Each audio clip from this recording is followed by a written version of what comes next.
Hello friends, तो आज की इस वीडियो में मैं हाय तौबा सीरीज की एपिसोड 4 की स्टोरी एक्सप्लेन करने वाली हूँ। ये सीरीज 2021 में रिलीज हुआ है और इस सीरीज को IMDb से 5.8 रेटिंग्स भी मिले हैं। अब क्योंकि यह सीरीज थोड़े दिन पहले रिलीज हुआ है तो इस सीरीज के रेटिंग्स बदल सकते हैं। पर स्टोरी बताने से पहले अगर आप हमारे इस चैनल पे नए हो तो जल्दी से सब्सक्राइब कर लो और नोटिफिकेशन बेल आइकन को भी प्रेस कर लो। वैसे मैं बता दूं, हाय तौबा सीरीज के 4 एपिसोड्स हैं और सारे एपिसोड्स में अलग अलग स्टोरी है, जिनमें से मैं एपिसोड 4 की स्टोरी एक्सप्लेन करने वाली हूँ और इस एपिसोड का नाम है मस्टर्ड। कहानी की शुरुआत होती है आंटीज किचन से, जो एक मराठी फैमिली चलाती थी, जहाँ सोनल के पापा खाना बनाते थे और उसकी माँ शेयर मार्केट में पैसा इन्वेस्ट करती थी। सोनल का भाई विशाल खाना डिलीवर करता था और सोनल और दीपा मिलके उसके पापा को हेल्प करते थे टिफिन बॉक्स पैक करने में। वैसे मैं बता दूं, दीपा आंटीज किचन में काम करती है और दीपा और सोनल एक दूसरे से प्यार भी करते हैं और ये बात उसके पेरेंट्स को पता नहीं था।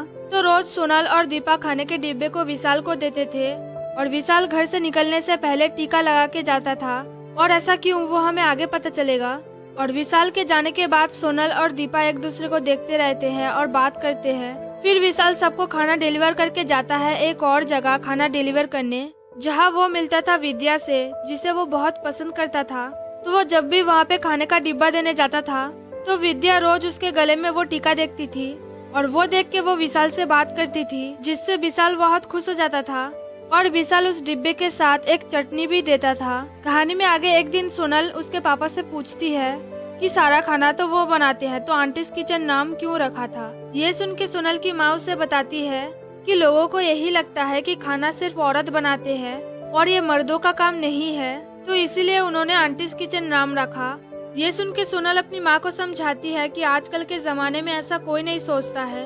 ये सुन के सोनल के पापा उसको बताते हैं कि उनको कोई फर्क नहीं पड़ता है, उनको नाम बनाने का शौक नहीं है, उनको बस खाना बनाने का शौक है। ये सुन के सब बहुत खुश हो जाते हैं। कहानी में आगे अगले दिन फिर से वही होता है। फिर सब मिलके सोनल की बर्थडे की तैयारी करते हैं और जब सोनल घर आती है तो उसको सरप्राइज देते हैं, जिससे सोनल बहुत खुश हो जाती है। फिर सोनल के पापा उसको बताते हैं कि सबको पता था उसके बर्थडे के बारे में, लेकिन किसी ने उसको नहीं बताया, सबने सरप्राइज दिया और ये आइडिया दीपा ने दिया था और दीपा ने उसके लिए केक भी बनाया है, वो भी अकेले। ये सुन के सोनल और ज्यादा खुश हो जाती है।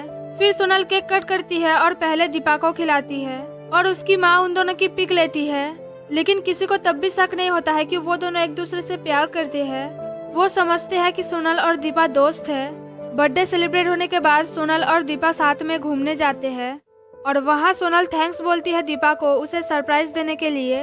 तो दीपा उसे थैंक्स बोलने के लिए मना करती है और सोनल को बताती है कि उसे उसके लिए वो सब कुछ करना पसंद है, जिससे सोनल के चेहरे में स्माइल आ जाए। ये सुन के सोनल बहुत खुश हो जाती है। फिर दोनों वहाँ पर किस करते हैं। फिर दोनों एक ही पिक डीपी में लगाते हैं, जो देख के सोनल बहुत खुश हो जाती है। अगले दिन जब सोनल के पापा खाना बना रहे थे तो सोनल और दीपा उनकी हेल्प करते हैं और दोनों वहाँ पे एक दूसरे के बहुत क्लोज भी आ जाते हैं। लेकिन सोनल के पापा को कुछ भी पता नहीं चलता है और जब विशाल जाता है विद्या को खाना देने के लिए तो विशाल फिर से उसे चटनी देता है। तब विद्या विशाल से पूछती है क्या ये सिर्फ उसके लिए था या फिर वो सबको ही देता है ऐसे। ये सवाल सुन के विशाल कुछ नहीं बताता है और वहाँ से चला जाता है। आगे सोनल की पापा सबके लिए पकोड़ा बना के लाते हैं। तब सोनल की माँ बताती है कि सोनल और दीपा ने एक ही डीपी लगाया है। ये सुनने के बाद भी सोनल के पापा को कुछ भी पता नहीं चलता है। आगे बहुत बारिश होने लगती है तो दीपा कहती है कि वो कैसे घर जाएगी। ये सुन के सोनल के पापा दीपा को वहीं पे रुकने के लिए कहते हैं तो दीपा रुक जाती है, जिससे सोनल बहुत खुश हो जाती है। अब क्योंकि दीपा सोनल के रूम में थी तो दोनों एक दूसरे को देखते रहते हैं। तब सोनल बताती है कि दीपा पहली बार उसके साथ ऐसे रह रही है तो उसको नहीं पता कि वो कैसे अपनी फीलिंग्स एक्सप्रेस करेगी।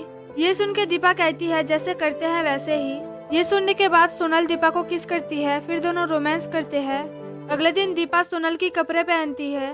फिर वो सोनल को बताती है कि वो ये कपड़े उसे वापस नहीं लौटाएगी, क्योंकि उसे जब भी उसकी याद आएगी तो वो यही कपड़े पहन के उसे महसूस करेगी।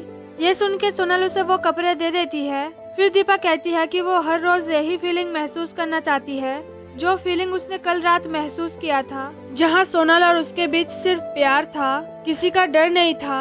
ये सुन के सोनल कहती है कि वो भी ऐसा ही चाहती है। कहानी में आगे एक तरफ सोनल और दीपा किस करते हैं और दोनों को किस करते हुए सोनल की माँ देख लेती है। और दूसरी तरफ जब विशाल खाना देने विद्या के पास जाता है तब उसको पता चलता है कि विद्या मराठी नहीं है, वो एक बंगाली लड़की है। तब विशाल उससे पूछता है कि वो यहाँ पे क्या कर रही है। तब विद्या बताती है कि वो एक नर्स है जो एक बुढ़ी की टेक केयर करने आई थी। ये सुन के विशाल गुस्सा हो जाता है और विद्या को वो स्पेशल चटनी ना दे के ही चले जाता है। तो विद्या समझ नहीं पाती है विशाल को क्या हुआ था। कहानी में आगे सोनल की माँ सबके सामने उन दोनों को बहुत सुनाती है और दीपा को जॉब से निकाल देती है। तो सोनल अपनी माँ को समझाती है कि वो दोनों एक दूसरे से प्यार करते हैं और उनको सपोर्ट करना चाहिए उन दोनों को। ये सुन के विशाल बहुत गुस्सा हो जाता है और वो सोनल को बताता है कि एक रिश्ता लड़का और लड़की के बीच होता है और उसमें भी जात पात धर्म सब देखे जाते हैं और उन दोनों का रिश्ता नॉर्मल नहीं है। तो उसको ये सब सोच के ही शर्म आ रही है। ये सुन के सोनल चुप हो जाती है। आगे सोनल की माँ उससे उसका फोन ले लेती है। फिर दीपा रोते हुए वहाँ से चली जाती है तो सोनल बहुत रोती है। कहानी में आगे एक तरफ सोनल के पापा उसके लिए खाना लेके आते हैं क्योंकि सोनल कुछ भी नहीं खा रही थी। वहाँ पे सोनल के पापा उसको समझाते हैं कि इस उम्र में उससे गलती हो गई है लेकिन शादी के बाद सब ठीक हो जाएगा। ये सुन के सोनल गुस्सा हो जाती है और अपने पापा को बताती है कि उसे लड़के पसंद ही नहीं है। जब वो 13-14 साल की थी तब से ही उसको लड़कियां पसंद है और पहले वो सोचती थी कि वो नॉर्मल नहीं है, लेकिन बाद में उसे पता चला कि उसकी जैसी बहुत लड़कियां हैं और ये नॉर्मल है। फिर सोनल बताती है कि वो दीपा से प्यार करती है। जैसे उसके पापा कुकिंग से प्यार करते हैं वैसे ही वो दीपा से प्यार करती है। ये बोल के सोनल रोती रहती है और दीपा को वापस लाने के लिए भी बोलती है, लेकिन ये सब सुन के उसके पापा शॉक्ड हो जाते हैं और उनको समझ में ही नहीं आता है कि वो सोनल को कैसे समझाएंगे। और दूसरी तरफ विशाल बस विद्या की प्रोफाइल देखता रहता है और गुस्सा हो जाता है क्योंकि वो समझता था विद्या एक मराठी लड़की है। अब क्योंकि विद्या एक मराठी लड़की नहीं थी तो वो उससे शादी नहीं कर सकता था। कहानी में आगे सोनल बहुत सैड हो गई थी। वो किसी से बात तक नहीं करती थी और हर वक्त वो दीपा को याद करती रहती थी और ये उसके पापा नोटिस कर रहे थे। और जब विशाल विद्या के पास खाना डिलीवर करने जाता था तो वो विद्या से ठीक से बात तक नहीं करता था और जब विद्या उससे बात करने की कोशिश करती थी तो वो इग्नोर करके चला जाता था। फिर रात को सोते वक्त सोनल के पापा उसकी बीवी को समझाते हैं कि उन्होंने नेट पर पढ़ा है लड़की लड़की का प्यार, लड़के लड़के का प्यार और दोनों के साथ प्यार होना नॉर्मल है और इंडिया में ऐसे लोग भरे पड़े हैं। ये सुन के सोनल की माँ गुस्सा हो जाती है और उनसे पूछती है कि वो कहना क्या चाहते हैं। तो सोनल के पापा कहते हैं कि समय बदल रहा है और उन दोनों को ये रिश्ता एक्सेप्ट कर लेना चाहिए, लेकिन सोनल की माँ इसके लिए मना कर देती है और सोनल के फोन में जो उन दोनों का डीपी था वो हटा देती है और चुपचाप सो जाती है। और जब दीपा देखती है कि सोनल ने डीपी हटा दिया तो वो रोती रहती है और विशाल सोते वक्त बस विद्या को याद करता रहता है जब उसे वो बहुत पसंद थी। और सोनल बारिश में भीगती रहती है और रोती रहती है। फिर अगले दिन जब सोनल उठती है तो वो देखती है वहाँ पे दीपा को और उसे देख के सोनल बहुत खुश हो जाती है। अब क्योंकि सोनल को फीवर हो गया था बारिश में भीगने से तो उसकी तबीयत बहुत खराब थी, इसीलिए दीपा उस पर बहुत गुस्सा हो जाती है। फिर सोनल के पेरेंट्स के सामने दीपा सोनल की केयर करती है और ये देख के उसके पेरेंट्स बहुत खुश हो जाते हैं। लेकिन तभी वहाँ पे विशाल आता है और दीपा को वहाँ पे देख के गुस्सा हो जाता है। तो उसकी माँ बाहर जाके उसको समझाती है कि सोनल की तबीयत बहुत खराब है, सोनल ने खाना पीना सब कुछ छोड़ दिया है, दवाई भी नहीं खाती है, यहाँ तक कि हंसना भी भूल गई है, लेकिन जब से दीपा आई है तो वो बहुत खुश है। ये सब सुन के विशाल गुस्सा हो जाता है और वहाँ से चले जाता है। आगे सोनल की माँ दीपा को रुकने के लिए बोलती है सोनल के पास जब तक सोनल की तबीयत ठीक नहीं हो जाती है। ये सुन के दीपा बहुत खुश हो जाती है क्योंकि जब से सोनल की माँ को पता चला है उन दोनों के रिश्ते के बारे में, उसके बाद से उन्होंने दीपा से ठीक से बात भी नहीं किया था, लेकिन तब वो बहुत प्यार से उससे बात कर रही थी। तो ये सुन के दीपा राजी हो जाती है सोनल के साथ रहने के लिए। कहानी में आगे सोनल और दीपा एक दूसरे के साथ बहुत ही खुश थे और सोनल के पापा ये देख के बहुत ही खुश था कि सोनल की माँ ने उन दोनों के रिश्ते को एक्सेप्ट कर लिया था। लेकिन विशाल खुश नहीं था। उसके मन में तभी भी यही चल रहा था कि विद्या एक बंगाली लड़की है और उसने दीपा और सोनल के रिश्ते को भी एक्सेप्ट नहीं किया था और वो अपनी बहन सोनल से बात तक नहीं करता था। फिर एक दिन जब सोनल की माँ दीपा की बालों को मालिश कर रही थी तब सोनल अपनी माँ से पूछती है कि आंटीज किचन कैसे शुरू हुआ।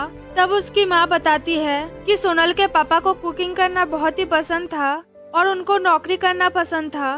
तो सोनल के पापा रोज ऑफिस में उनको टिफिन देने आते थे, जिससे सब उनका मजाक बनाते थे, क्योंकि सोनल के पापा औरतों वाली काम करते थे और सोनल की माँ मर्दों वाली। अब क्योंकि सब मिलके उन दोनों को बहुत सुनाते थे, तो सोनल की माँ ने जॉब छोड़ दिया और ऐसे ही आंटीज किचन शुरू हुआ। ये स्टोरी सुन के सोनल और दीपा बहुत ही खुश हो जाते हैं। फिर सोनल की माँ बताती है उन दोनों को कि सोनल के पापा जैसे नौकरी नहीं कर सकते हैं, ये उन्होंने एक्सेप्ट किया।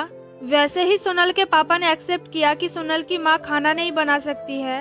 और ये बात उन दोनों को तब रियलाइज हुआ जब उन दोनों ने सोनल और दीपा के रिश्ते को एक्सेप्ट कर लिया। ये सुन के सोनल और दीपा बहुत ही खुश हो जाते हैं, लेकिन विशाल उन दोनों को साथ में देख के बहुत ही गुस्सा हो जाता है। तो रात को विशाल की माँ उसे समझाने आती है ताकि विशाल सोनल और दीपा के रिश्ते को एक्सेप्ट कर ले। लेकिन विशाल कहता है जब लोगों को उन दोनों के रिश्ते के बारे में पता चलेगा तो सब उसका मजाक बनाएंगे और यही सोचेंगे कि विशाल भी ऐसा ही है। ये सुन के उसकी माँ बताती है उसको कि उनको और उसके पापा को भी लोग बहुत सुनाते थे, लेकिन कभी भी उन्होंने हिम्मत करके कुछ बोला नहीं उन लोगों को।